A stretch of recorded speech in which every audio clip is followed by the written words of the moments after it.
warahmatullahi wabarakatuh. Perkenalkan, nama saya Gita Fitriani. Saya dari Universitas Pekalongan, Fakultas Keguruan dan Ilmu Pendidikan, Prodi Pendidikan Bahasa dan Sastra Indonesia semester 2, Pagi A. Dengan nomor pokok mahasiswa 0819014361. Di sini saya akan mempresentasikan hasil tugas kronologi yang diampu oleh Ibu dosen Siti Masito. Video ini saya buat karena berdasar dengan pembelajaran yang saat ini saya laksanakan, yaitu pembelajaran daring atau online. Saya akan menjelaskan tentang bagian alat ucap manusia. Yang pertama ada paru-paru atau lung.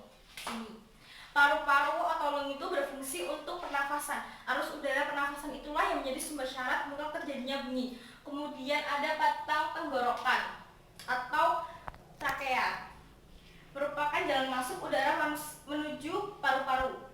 Ketiga ada pangkal tenggorok atau laring, sebuah rongga pada ujung saluran pernafasan yang ujungnya ada sepasang pita suara. Nah, ini di sini pita suara. Pita suara itu terbagi menjadi 4. Ada yang terbuka lebar, terbuka agak lebar, terbuka sedikit, dan tertutup rapat. Di dalam pita suara itu terdapat glotis. Nah, glotis itu yaitu celah di antara dua bilah pita suara. Yang kelima ada krikoid.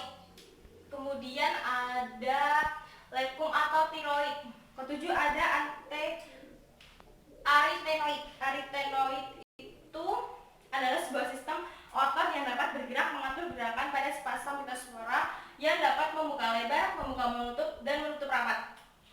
Kemudian yang kedelapan ada dinding kerongkongan. Ini ya di sini. Dinding rongga atau kerongkongan itu berfungsi sebagai tampung udara yang akan ikut bergetar bila pita suara bergetar. Kemudian ada epiglotis. Mana ya? Ya, ini nomor 9.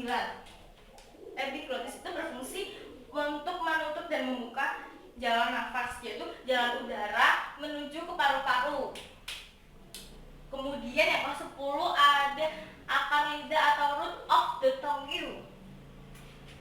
Akar lidah ini bekerja sama dengan rongga kerongkongan menghasilkan bunyi radikofaringal. Yang ke-11 ada pangkal lidah. Pangkal lidah ini sering disatukan dengan nomor 13 atau daun lidah. Pangkal lidah atau back of the tongue atau dorsum ini bekerja sama dengan langit-langit lunak menghasilkan bunyi dorso atau velar. Kemudian yang ke-12 ada tengah lidah. Tengah lidah ini bekerja sama dengan langit-langit keras menghasilkan bunyi apikopalatal. Yang ke-13 ada daun lidah atau blade of the tongue. Yang ke-14 ada ujung lidah atau tip of the tongue atau apex. Ini bekerja sama dengan langit-langit keras menghasilkan bunyi apikopalatal.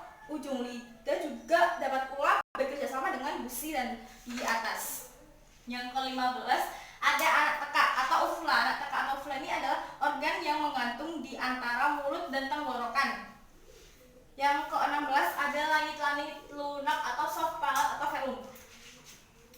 Jika keadaan bernafas normal, maka langit-langit lunak beserta ujung anak teka menurun sehingga udara dapat keluar masuk melalui rongga hidung. Kemudian ada yang ke-17 ada langit-langit keras atau hard palate atau palatum.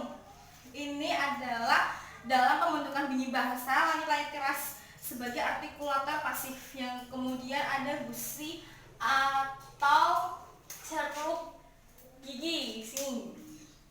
Kemudian ada gigi atas dan nomor 9 di sini. Kemudian ada gigi bawah nomor 20. Gigi bawah ini dalam pembentukan bunyi bahasa tidak banyak berperan, hanya bersifat membantu saja. Kemudian ada bibir atas. Mana ya nomor 21? Nah, ini. Nah, bibir atas itu dalam pembentukan bunyi bahasa artikulator pasif bekerja sama dengan bibir bawah dengan artikulator aktifnya. Bibir bawah.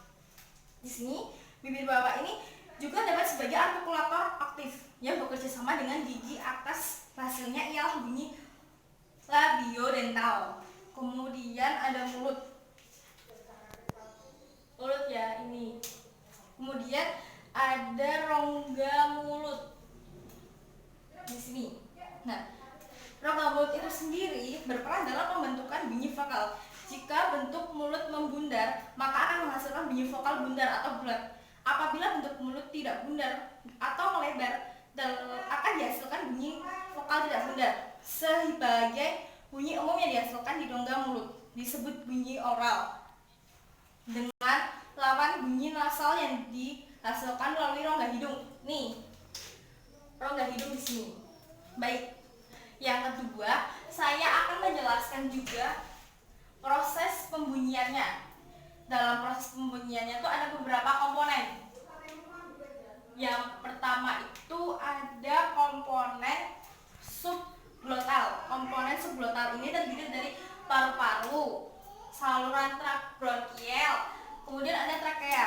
Nah, secara fisiologis komponen ini digunakan untuk proses pernapasan. Fungsinya adalah memberi atau arus udara yang merupakan syarat mutlak untuk bunyi bahasa. Kemudian ada komponen laring. Komponen laring ini kotak yang berbentuk lingkaran, di dalamnya itu terdapat pita suara.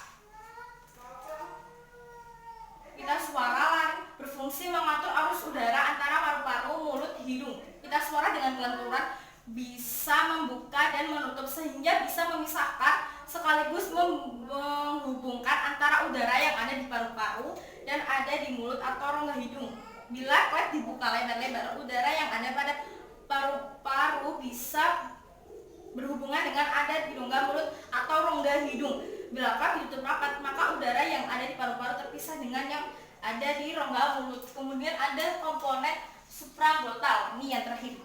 Komponen supraglotal ini alat ucap yang berada di dalam rongga mulut dan rongga hidung, baik yang menjadi artikulator aktif maupun artikulator pasif ini.